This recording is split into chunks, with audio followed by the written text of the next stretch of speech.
പെരിയാറിനോട് പാതകമോ എന്ന ചോദ്യത്തിന് പാതകമാണ്. ഇപ്പോഴല്ല, വർഷങ്ങളായി തുടരുന്ന പാതകം എന്നുള്ളതാണ് എൻ്റെ ഉത്തരം. കാലങ്ങളായി ഇത് തുടരുമ്പോഴും കാലങ്ങളായി ഇത്തരം പരാതികൾ വരുമ്പോഴും ഇന്ന് ഉണ്ടായിരിക്കുന്ന ഒരു പ്രതിഷേധത്തിൻ്റെ സ്വഭാവം കൊണ്ട് ഇതിന് വാർത്താ പ്രാധാന്യം ലഭിച്ചു. വലിയ രീതിയിലുള്ള പ്രതിഷേധമായിരുന്നു. വലിയ തോതിൽ തന്നെ മത്സ്യ കർഷകർ പ്രതിഷേധിക്കുന്നു. കാരണം അവർക്ക് കോടിക്കണക്കിന് രൂപയുടെ നഷ്ടമുണ്ടായിട്ടുണ്ട്. ആ രൂപത്തിലേക്ക് അത് വന്നതുകൊണ്ടാണ് ഈ തരത്തിൽ വാർത്താ പ്രാധാന്യം നേടിയിട്ടുള്ളത്. കഴിഞ്ഞ ജൂണിലും ഇതേപോലെ തന്നെ പെരിയാറിലേക്ക് ഒരു ഫാക്ടറിയിൽ നിന്ന് വെള്ളമൊഴുക്കുന്നു, മത്സ്യങ്ങൾ ചത്തൊടുങ്ങുന്നു. ഈ രൂപത്തിൽ കൂട്ടത്തോടെ ഉണ്ടായിട്ടുണ്ടാവില്ല, മത്സ്യങ്ങൾ ചത്തൊടുങ്ങി. അന്നും പരിശോധന നടത്തുന്നു. ഇപ്പോഴും അത് വെള്ളം പരിശോധനയ്ക്ക് അയക്കുന്നു.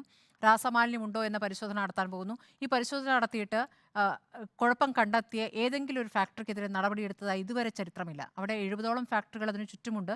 അപ്പോൾ ഫാക്ടറികളെല്ലാം തന്നെ ഈ രാസമാലിന്യം സംസ്കരിക്കാനുള്ള സംവിധാനമില്ല. ഇത് ഒരു പൈപ്പ് വഴി പൂർണ്ണമായും പെരിയാറിലേക്ക് ഒഴുക്കിക്കളയുന്ന രീതിയാണ് തുടരുന്നത്. ഇപ്പോൾ ഒരു കമ്പനിക്കെതിരെ അലയൻസ് മറൈൻ എന്ന കമ്പനിയാണ് ചെയ്തത് എന്നൊരു വാദം ഉയർന്നിട്ടുണ്ട്. അതിന്മേലുള്ള പരിശോധനയും നടക്കുന്നുണ്ട്. ആ പരിശോധനയുടെ റിപ്പോർട്ടിന് ശേഷം നടപടി ഉണ്ടാകുമോ? അങ്ങനെ നടപടി ഉണ്ടാകുമെങ്കിൽ നമുക്ക് ഉറപ്പിക്കാം. ഈ മലിനീകരണ നിയന്ത്രണ ബോർഡ് എല്ലാ കാലത്തും പ്രതിസ്ഥാനത്ത് നിൽക്കുന്നു എന്നുള്ളതാണ്. മലിനീകരണ നിയന്ത്രണ ബോർഡ് കൃത്യമായി ഇതിന്മേൽ നടപടി എടുക്കേണ്ട സംവിധാനമാണ്. പക്ഷേ അതിലെ ഉദ്യോഗസ്ഥർ ഫാക്ടറി ഉടമകളുമായി ചേർന്ന് ഈ കാര്യത്തിലൊക്കെ വെള്ളം ചേർത്തുകൊണ്ടുള്ള തീരുമാനമെടുക്കുന്നു. അഥവാ ഏതെങ്കിലും ഉദ്യോഗസ്ഥർ മലിനീകരണ നിയന്ത്രണ ബോർഡിലെ ഉദ്യോഗസ്ഥർ നന്നായി പെരുമാറിക്കൊണ്ട് അല്ലെങ്കിൽ നല്ല റിപ്പോർട്ട്, കൃത്യമായ റിപ്പോർട്ട് നൽകിയാൽ ആ ഉദ്യോഗസ്ഥരെ ബലിയാടാക്കുന്ന സംഭവം മൂലം ഇതിനു മുമ്പുണ്ടായിട്ടുണ്ട്. അപ്പോൾ ഇതിന്മേൽ ഇപ്പോൾ നടപടിയെടുക്കുമെന്ന് മന്ത്രി പി രാജീവ് പറയുന്നു. അദ്ദേഹത്തിൻ്റെ മണ്ഡലം കൂടിയാണ്.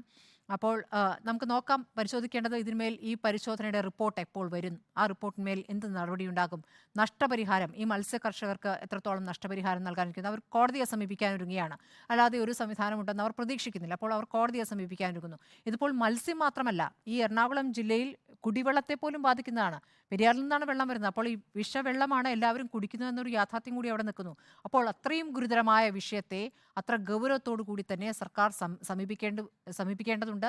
മാറി മാറി വരുന്ന സർക്കാരുകൾ സമീപിക്കാറില്ല എന്നുള്ളതാണ് നമ്മുടെ യാഥാർത്ഥ്യം. നേരത്തെ പറഞ്ഞ പോലെ ഹരിത ട്രൈബ്യൂണലിൻ്റെ ഉത്തരവുണ്ട്.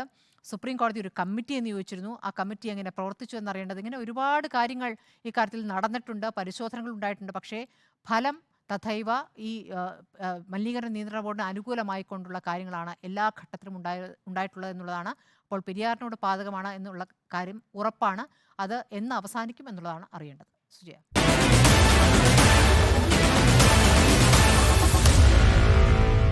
Meet the editors.